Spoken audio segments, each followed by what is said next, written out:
है जमानती वे है जिसमें आपकी बार से बार जमानत हो जाए। ये जमानती वे हैं जिनमें आपको जेल जाना पड़ सकता है, जेल जाने के बाद जमानत हो। आपके साथ कोई मारपीट हो गई है या आपने किसी के साथ कोई मारपीट कर दी है और उसकी रिपोर्ट जो है थाने में दर्ज हो गई है। आज के जो चैप्टर में हम समझाने जा रहे हैं, आज की वीडियो में हम बता रहे हैं मारपीट से संबंधित कौन कौन सी धाराएं जो है पुलिस आप पे लगाती है, या आपने जो एफआईआर की है सामने वाले पे कौन कौन सी मारपीट से संबंधित धाराएं लगती है और उन धाराओं में क्या होता था। 1 जुलाई 2024 से नए कानून भारत में लागू हो गए हैं। पहले आईपीसी चलती थी, अब बीएनएस चल रहा है।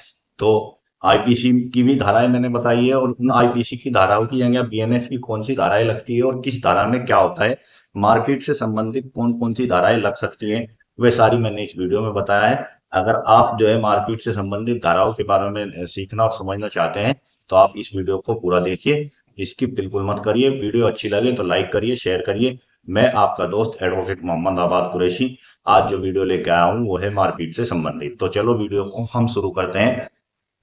ये बोर्ड पे जो है मैंने सारी धाराएं लिखी हुई हैं। इसमें मारपीट से संबंधित जो मुख्य मुख्य धाराएं हैं वे यहाँ पे बोर्ड पे लिखी हुई है। सबसे पहले आईपीसी की कौन कौन सी धाराएं मारपीट से संबंधित होती थी। 323, 324, 325 और 326 ये मुख्यतः धाराएं होती थी। ये 4 धाराएं ली हैं जो मुख्य हैं, जो ज्यादातर केसों में लगती थी। अब जो सबसे आम धारा है वो है 323 आईपीसी। अब आईपीसी खत्म हो गया है, पुराने केसों में सब में यही धारा लगी हुई है। अब जो नए केस चल रहे हैं इस 323 की जगह जो बीएनएस की धारा आ गई वो आ गई 115(2), 115 सब क्लॉज 2। अब ये धारा लगती है और ये धारा कब लगती है, जब भी कोई साधारण मारपीट हुई हो। वैसे ही जो है झगड़ा हुआ, एक आध थप्पड़ मार दिया, एक हेच्चातानी हो गई, तो हल्की फुल्की सी जो मारपीट होती है उसमें धारा लगती है बीएनएस की आज की तारीख में 115 सब क्लॉज 2। ये धारा लगती है और इस धारा में क्या होता है, ये असंज्ञेय अपराध है। अपराध 2 तरह के होते हैं, एक संज्ञेय और एक संज्ञेय। जो असंज्ञेय अपराध होगा वो हल्की प्रकृति का होता है और जो संज्ञेय अपराध होता है वो गंभीर प्रकृति। तो ये भी आगे हम किसी वीडियो में पूरी डिटेल से समझाएंगे आज इसी। तो साधारण मारपीट असंज्ञेय अपराध है और इसमें जो सजा होती है वो 1 साल या जुर्माना या दोनों भी सजा हो सकती है। और जुर्माने की जो मैक्सिमम राशि है वो 10,000 रुपए है। और ये एक जमानती अपराध है, यानी कि इसमें बाहर से बाहर जमानत हो जाएगी आपकी अगर ये हो गए। बहुत ही हल्की सी धारा है मारपीट की। अब अगली धारा की हम बात करते हैं। अगली धारा है 324 आईपीसी की। अब इसकी जगह जो आ गई 118 सब क्लॉज 1, ये धारा अब बीएनएस की लगती है। और इसमें क्या होता है, खतरनाक हथियार से हमला। कोई भी खतरनाक हथियार है, छुरी है, चाकू है, तलवार है, और उससे चोट का लगना, खतरनाक हथियार से हमला किया और उससे गंभीर कोई चोट लग गई तो यह एक संज्ञेय अपराध होता है और इसमें 2 साल तक की सजा हो सकती है और 20,000 रुपए तक का जुर्माना हो सकता है। ये जमानती अपराध है, लेकिन कुछ राज्यों में ये जमानती अपराध है, वो चोट की प्रकृति पर निर्भर करता है। तो ये दोनों धाराएं आप क्लियर से समझ गए होंगे अच्छी तरह। अब बात करते हैं अगली धारा की। अगली धारा आ गई आईपीसी की 325, जो अब बीएनएस की हो गई 117 सब क्लॉज 2।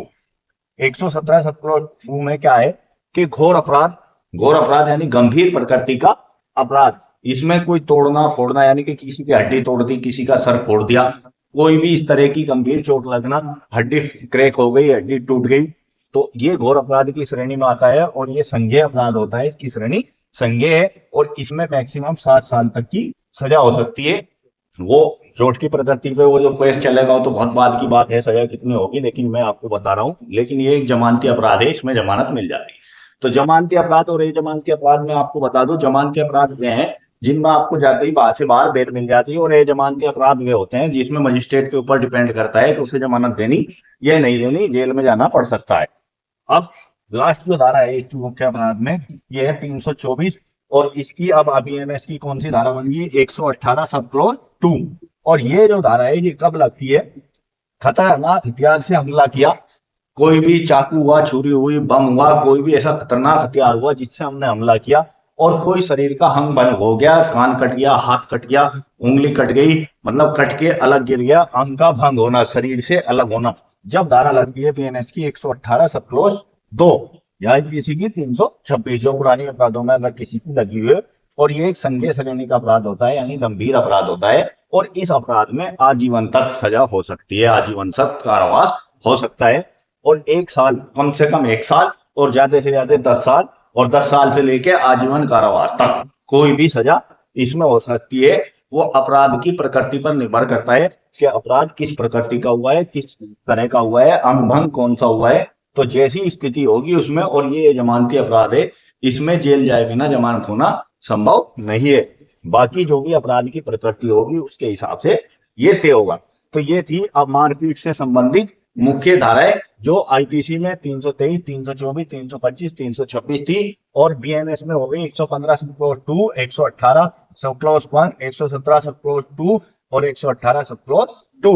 इनमें से 115 दो जमानती है और 117 दो जमानती है, और दो जो है 118 एक, ये जमानती भी है और ए जमानती भी है, और 118 तो ए जमानती है। और मैंने बताया जमानती हुए है जिसमें आपकी बार से बार जमानत हो जाए, ए जमानती हुए हैं जिनमें आपको जेल जाना पड़ सकता है, जेल जाने के बाद जमानत हो। तो ये आप अच्छी तरह समझ गए हो। वीडियो अच्छी लगी हो तो लाइक करें, शेयर करें और चैनल को सब्सक्राइब करें। Thanks for watching this video. मिलते हैं फिर नए टॉपिक के साथ।